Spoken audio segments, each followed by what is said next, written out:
Hello aspirants, welcome back to my YouTube channel.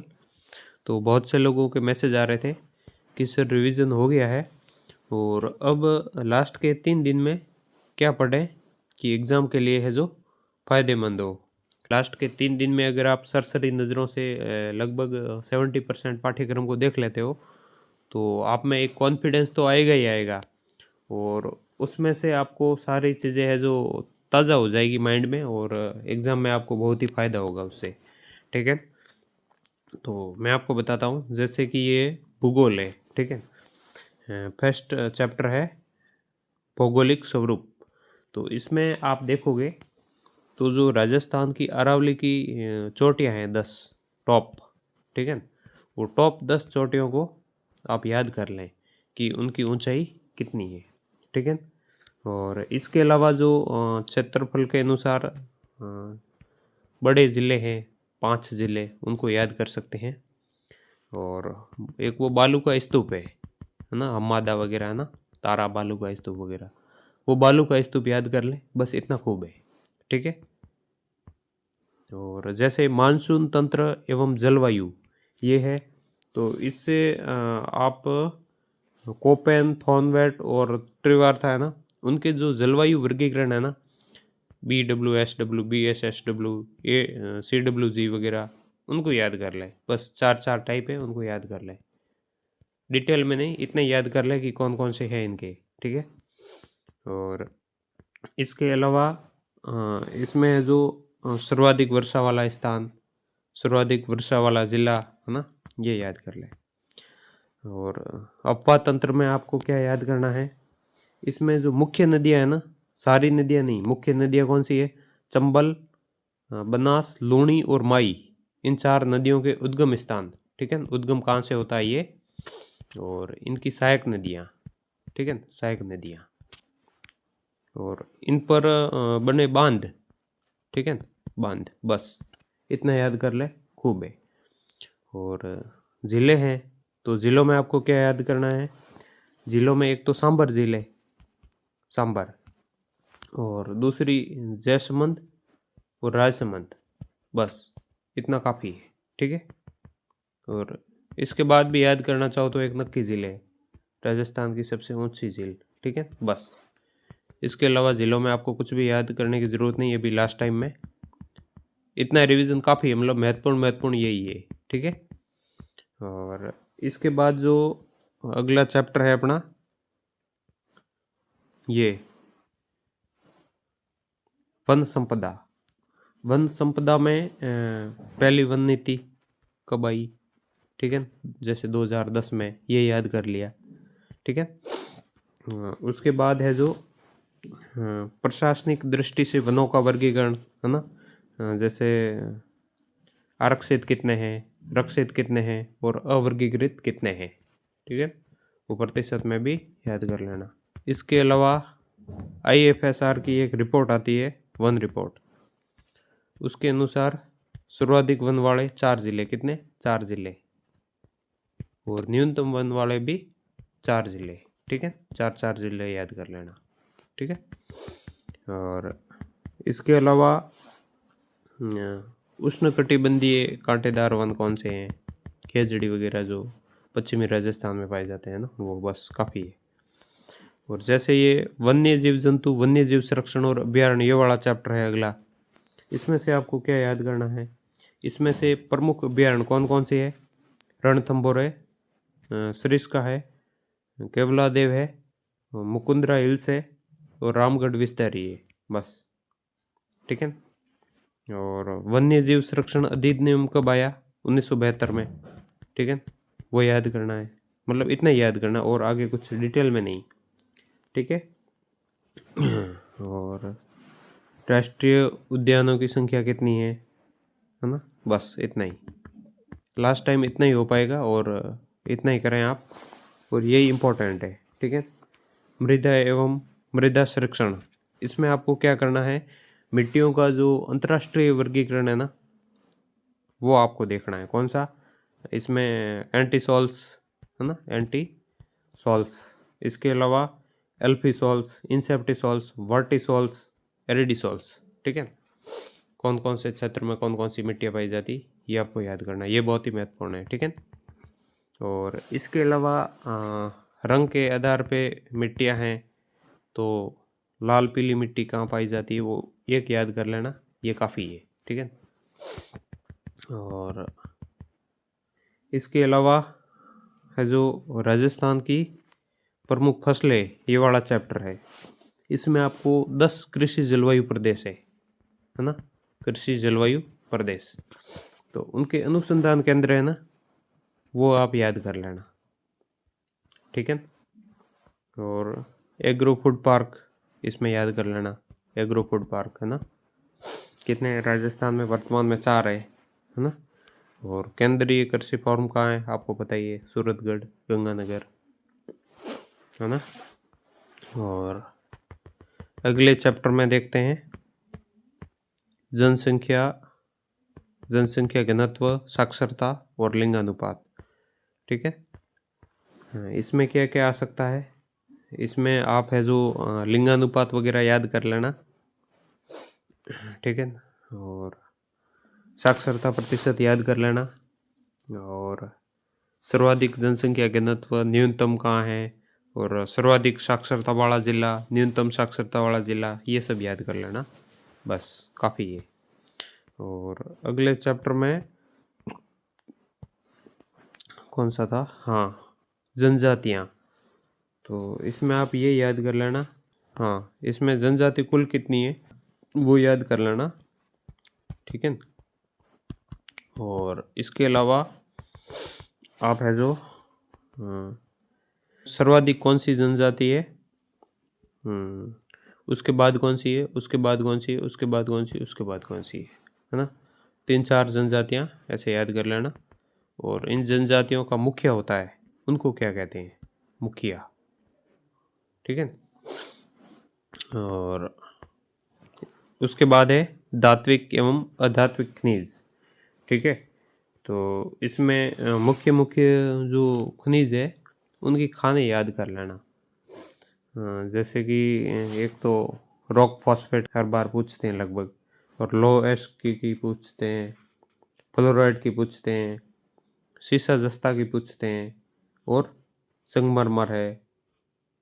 इसके अलावा है जो वोलस्टोनाइट है ना, तांबा है ना, इतनी आप है जो खाने याद कर लेना, एक और टंगस्टन है ना, बस इतनी इन खनिजों की मुख्य मुख्य खान है ना, एक एक खान याद कर लेना, काफ़ी है, ज़्यादा नहीं।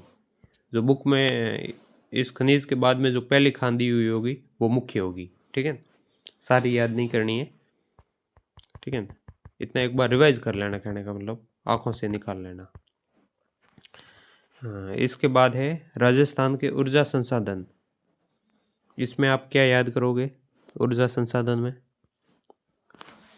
परंपरागत स्रोत कौन से हैं और गैर परंपरागत स्रोत कौन से हैं, ठीक है, एक तो ये याद कर लेना, ठीक है। और राज्य में स्थापित विद्युत ऊर्जा की क्षमता कितनी है अब तक कुल, ये याद कर लेना, ठीक है। और इसके अलावा गैस आधारित विद्युत परियोजना कौन सी है ना, परमाणु शक्ति गृह कौन सा है, ये याद कर लेना, है ना। और इसके बाद जो है राजस्थान के पर्यटन स्थल, इसमें आप क्या याद करोगे, राजस्थान में पर्यटन को उद्योग का दर्जा कब दिया गया, है ना, 1989, कौन सी समिति की सिफारिश पर, मोहम्मद यूनुस समिति, ठीक है। और इसके बाद है जो आरटीडीसी की स्थापना, है ना, इसमें पर्यटन में जो सर्किट है ना उसमें से भी प्रश्न आता है, बस इतना याद कर लेना, काफ़ी है, ठीक है। उसके बाद है जो सड़कों की कुल लंबाई, लास्ट वाले में यातायात के साधन, इसमें सड़कों की वर्तमान में कुल लंबाई कितनी है, सबसे छोटा और सबसे बड़ा एनएच, नेशनल हाईवे, ठीक है। और एक स्वर्णिम चतुर्भुज है ना, उसमें आने वाले ज़िले कौन कौन से है, ठीक है, उसमें आने वाले ज़िले। और आरएसआरटीसी की स्थापना कब हुई, national highway authority of India, NHAI, है ना, इसकी स्थापना देख लेना, बस इतना काफ़ी है। ठीक है। और इसके बाद जो है इतिहास एवं कला संस्कृति है। तो इसमें आप देखोगे तो 10th क्लास में ये सभ्यताएँ ही दी हुई है। ठीक है ना, इतनी इतनी। और आपके प्रश्न 100% है जो इन्हीं सभ्यताओं से आएगा। अलग अलग जो लेखक हैं उनकी बुक है, किसी में 15 सभ्यताएँ दी हुई है, किसी में 20 दी हुई है। ठीक है। लेकिन आपके प्रश्न है जो इन 5 सभ्यताओं से बाहर जाएगा नहीं। ठीक है ना, 100% गारंटी मेरी, इनसे बाहर नहीं जाएगा। ठीक है। और इसके बाद है जो महत्वपूर्ण ऐतिहासिक घटनाएं हैं, है ना, जिसमें जैसे कि राजवंश है। तो राजवंश दूसरे बुकों में सारे शासकों का दिया हुआ है। ठीक है। लेकिन आपको क्या करना है, 10th में जो शासक दिए हुए ना उनके सिर्फ वर्ष याद करने हैं। शासन वर्ष है ना उनके, शासन काल, है ना, वो आया था जमादार एग्जाम में, है ना, काल कर्मानुसार व्यवस्थित करने का। ठीक है। और इसके बाद में इसमें कुछ नहीं पढ़ना इतना। फिर आगे है स्थापत्य कला एवं किले। किलों में ये ध्यान रखना कि कौन सा औदुक दुर्ग है ना, और कौन सा है जो धानवन दुर्ग है ना, ये सब ध्यान रखना आप, कौन सा पारिक है ना। एक ये राजस्थान के जो किले हैं इनके निर्माण की डेट को काल कर्मानुसार याद रखना। मतलब इनकी डेट को याद रखना, उससे आप है जो काल कर्मानुसार वाले प्रश्न आ गए या निर्माण कब हुआ वो आ गया, तो उसको है जो आप आसानी से कर पाओगे। ठीक है। और इसके बाद है जो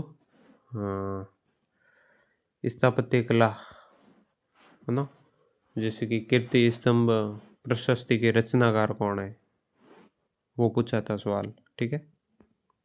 और मेलों का तो आप कर ही लोगे, राजस्थान के मेले याद ही होंगे।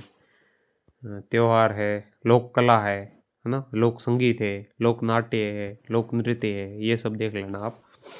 और इनमें संत है, उनका जन्म कहाँ हुआ ना, लोक देवताओं का संबंध कहाँ से है, कौन से स्थान से है, तो वो भी है जो याद कर लेना।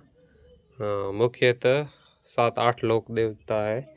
एक तो राजस्थान के पंचपीर है, 5, है ना, बाकी देवनारायण जी है, तेजा जी है ना, ये याद कर लेना। ठीक है।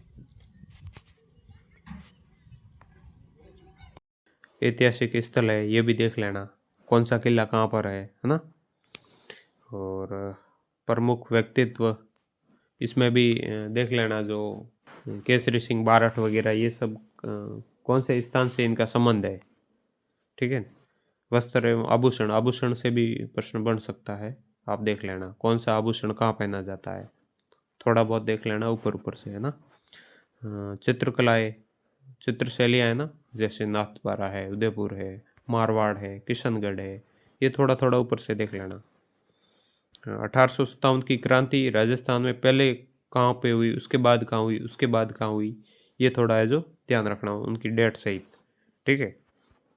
जनजाति एवं किसान आंदोलन, इनका भी थोड़ा देख लेना कि क्रांति कब हुई और उसका नेतृत्व किसने किया, और ये सब बस। और प्रजामंडल की डेट आपको याद करनी है। ठीक है। प्रजामंडल का गठन कब हुआ, वो सारे प्रजामंडलों की डेट याद कर लेना, काल क्रम अनुसार प्रश्न यहाँ से बन सकता है। ठीक है। और लास्ट में ये राजस्थान एकीकरण है ना, इससे भी प्रश्न बन सकता है, जो मत्स्य संघ वगैरह है ना उनकी डेट याद कर लेना। ठीक है।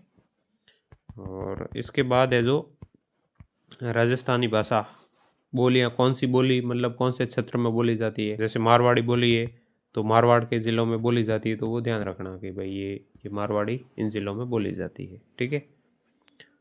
हाड़ौती बोली किन ज़िलों में बोली जाती है वो याद कर लेना, चारों ज़िले। ठीक है। और कृतियाँ भी याद कर लेना, इम्पोर्टेंट है ना, देख लेना एक बार। साहित्यकारों को भी देख लेना, और संत साहित्य और लोक साहित्य है उसको भी थोड़ा बहुत देख लेना। ठीक है। इसके अलावा जो शैक्षिक परिदृश्य है उससे पहले ये राजस्थान का सामान्य ज्ञान है। प्रतीक चिन्ह प्रतीक चिन्ह आप ऊपर ऊपर से देख लेना, जैसे राज्य वृक्ष है ना, राज्य पुष्प है और राज्य पक्षी है ना, ये महत्वपूर्ण है। राज्य वृक्ष है ना। फ्लैगशिप योजनाएं 25 है, उनको देख लेना। और अनुसंधान केंद्र है, यहाँ से भी एक प्रश्न बन सकता है, बनेगा, पक्का बनेगा अनुसंधान केंद्र से। और धार्मिक स्थल भी देख लेना आप, मंदिर वगैरह है ना। और खिलाड़ी से तो प्रश्न आते ही हैं, पिछली बार लगभग पाँच प्रश्न आए थे या 6 आए थे, ऐसे कुछ आए थे है ना। और मतलब करंट के खिलाड़ी मिला करके, सिर्फ यही नहीं, करंट के वगैरह सारे मिला के लगभग 5 प्रश्न आए थे है ना। और प्रसिद्ध नगर और स्थल, ठीक है। प्रमुख उद्योग कौन कौन से हैं, जैसे सूती वस्त्र उद्योग वगैरह है ना। और ये है जो राजस्थान की राज व्यवस्था है, लेकिन आपको शॉर्ट में पढ़नी है, अभी आप रिवीजन में नहीं पढ़ो तो भी चलेगा, ठीक है। और कल्याणकारी योजनाएं कौन कौन सी है ये ज़रूर आप पढ़ना ना, योजनाओं से संबंधित बहुत सारे प्रश्न आ रहे हैं। इसके अलावा शैक्षिक परिदृश्य है ना, शिक्षण अधिगम नवाचार नए नए है ना, कौन से है नए नए, जैसे परखर है ना। इसके अलावा प्रबल है ना। और इसके अलावा है जो निपुण है, कौन सा है, निपुण। इनसे है जो प्रश्न बनने की संभावना 99.99, और 99.99 लिखा है, लेकिन संभावना कितनी है आप समझ जाओ, संभावना नहीं है, आएगा प्रश्न, ठीक है। और केंद्र एवं राज्य सरकार की विद्यार्थियों की कल्याणकारी योजनाएं, इनमें भी आप जैसे लाडो वगैरह है ना, लाडो प्रश्न आएगा पक्का, ठीक है। इन योजनाओं को देख लें, जैसे पीएम श्री है ना, पीएम श्री, और निःशुल्क यूनिफॉर्म योजना है ना। और इसके अलावा जो बाल गोपाल दुग्ध योजना है, बाल गोपाल, ये मतलब स्कूलों में चल रही वर्तमान में, ठीक है ना, ये योजनाएं महत्वपूर्ण है, ठीक है ना। इसके अलावा एसएमसी और एसडीएमसी का देख लेना है ना, यहाँ से प्रश्न एक से ज़्यादा भी बन सकता है यहाँ से, ठीक है। और NEP 2020 देख लिया होगा, राजस्थान के परिप्रेक्ष्य में ओनली है ना। इसमें भी महत्वपूर्ण जैसे कक्षा 6 से व्यावसायिक शिक्षा है, इससे पहले वो 4 स्टेज है ना, फाउंडेशनल स्टेज, प्रिपरेटरी है, मिडिल स्टेज है और सेकेंडरी स्टेज है, वो देख लेना है ना। और व्यावसायिक शिक्षा का भी देख लेना, कक्षा 6 से है ना। और इसमें महत्वपूर्ण मतलब फैक्ट को देख लेना आप, ठीक है। इसके अलावा ये जो है RTE 2009 वाला केंद्र का और 2011 वाला राजस्थान का, इसमें कितनी धारा है और कितने अध्याय है ये देख लेना। और बाकी कौन सी धारा में क्या है, क्या प्रावधान है, वो भी देख लेना, ठीक है। और निजी विद्यालयों में जो 25% RTE के तहत निःशुल्क प्रवेश दिया जाता है, वो भी आप देख लेना, ठीक है। और करंट तो आपको देखना ही है, करंट का मैं ये बता रहा था कि लास्ट दिन 16 तारीख है, देखो 14-15 को तो मैंने ऊपर बताया, ये आप देख लेना शॉर्ट में, ठीक है। 16 तारीख को है जो ये करंट है ना, ये पढ़ लेना आप, चाहे बुक से पढ़ो आपके, अगर बुक से नहीं पढ़ो